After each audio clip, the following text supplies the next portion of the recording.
Triangle पिछली पीढ़ी के लिए एक पहेली था, अब पहेली नहीं है। वो एक पुराने ज्वालामुखी की जगह है। नीचे कई छोटी चोटियां उठी हुई हैं, समुद्र में नीचे। इटली के तट के आसपास भी यही होता रहता है।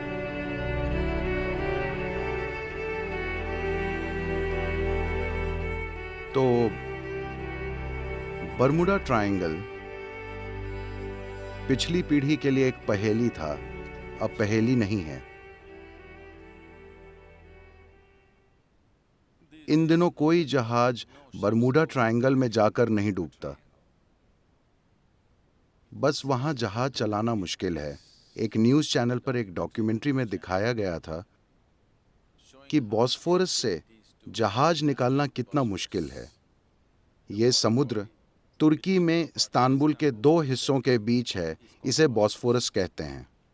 वहां से जहाज लेकर जाना मुश्किल है। अब वहां 8 रेडार स्टेशन हैं जो आजकल जहाज़ों को निकलने में मदद करते हैं। पहले कई जहाज किसी न किसी चीज से टकराकर डूब जाते थे। अब 8 रडार स्टेशन उनका मार्गदर्शन करते हैं, क्योंकि वो थोड़ा जटिल रास्ता है।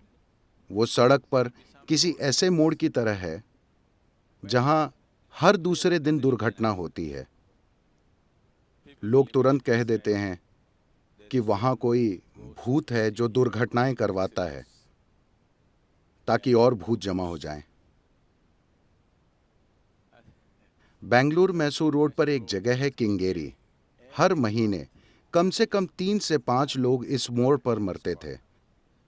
वो बस एक चढ़ाई वाली सड़क थी जिस पर एक नुकीला मोड़ था, नीचे एक रेलवे ट्रैक है, ऐसा एक घुमावदार मोड़, और वो इस तरफ जाता था। लोग रोज आकर इस पुलिया में टकरा जाते थे। खतरा दुर्घटना क्षेत्र के बोर्ड थे। उन्हें पढ़कर मानो लोग सोचते हों कि उन्हें दुर्घटना करनी चाहिए। मैं नहीं जानता कि कितने 100 लोग इस मोड़ पर मारे जा चुके हैं। वो मशहूर था। अपनी मोटरसाइकिल पर 1 घंटे 34 मिनट में मैसूर से बेंगलोर पहुंचने का मेरा रिकॉर्ड था। सड़कें ऐसी नहीं थीं जैसी आज हैं। एक दिन मैं पूरी स्पीड से आया और मोड़ने की कोशिश की। मैं लगभग पुलिया में घुस गया था। फिर मैं रुका, वापस जाकर गौर से देखा। साधारण चीज है, ये ऐसी चीज नहीं है जिसे देखना पड़े, मगर ये सड़क बहुत भ्रम में डालती है। यहाँ एक ऊंची चढ़ाई लगती है तो आप हमेशा जरूरत से ज्यादा एक्सीलेटर घुमा देते हैं, और जब सड़क ऐसे घूमती है, सड़कों को इस तरह बनाना चाहिए, मगर वो थोड़ी इस तरह बनी है।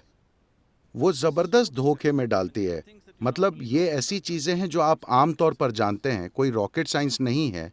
मगर ये सड़क कुछ ऐसी है, पीछे के पेड़, रेलवे ट्रैक, जैसे वो नीचे जाती है, और जैसा इसका किनारा है, ये सब मिलकर आंखों को धोखा देते हैं। उस दिन मैं लगभग चला गया था। फिर मैं उस सड़क पर आधे घंटे ऊपर नीचे घूमा, ये जानने के लिए कि आखिर मैं कंट्रोल से बाहर गया कैसे।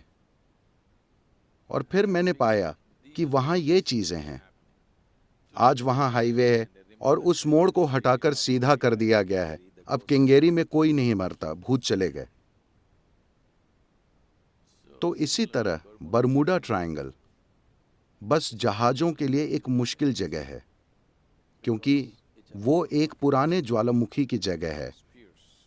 नीचे कई छोटी चोटियां उठी हुई हैं, समुद्र में नीचे। ये पता करके जहाज चलाना चाहिए। इटली के तट के आसपास भी यही होता रहता है। कुछ जगहों से जहाज को ले जाना आसान नहीं होता, उसके लिए थोड़ी कुशलता चाहिए। आजकल ऐसा काफी कम हो गया है। कोई बर्मुडा ट्रायंगल में जाकर गायब नहीं होता, क्योंकि हर जहाज पर बहुत से गैजेट्स होते हैं जो हर चीज दिखा देते हैं। सोनार रीडर्स होते हैं, रेडार, रेडियो अल्टीमीटर, और कई चीजें होती हैं जो आपको लाखों चीजें दिखाती हैं। तो अब लोग नहीं टकराते। जब जहाज के कप्तान जहाजों को ऐसी स्थितियों में सिर्फ अपनी आंखों और इंद्रियों की काबिलियत से ले जाते थे, तो ऐसी घटनाओं की पूरी संभावना होती थी। तो लोग हमेशा कौतूहल ढूंढते हैं। ये कोई बुरी चीज़ नहीं है, क्योंकि ये लोग महत्वाकांक्षी हैं।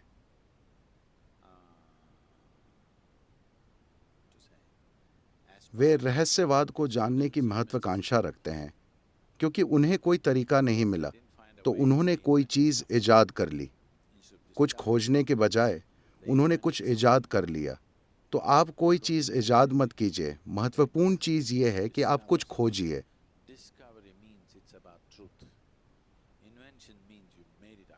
खोज सत्य से जुड़ी होती है। ईजाद मतलब आपकी कल्पना। कोई कल्पना मत कीजिए। अस्तित्व के द्वार खोलना महत्वपूर्ण है, न कि कोई कल्पना कर लेना।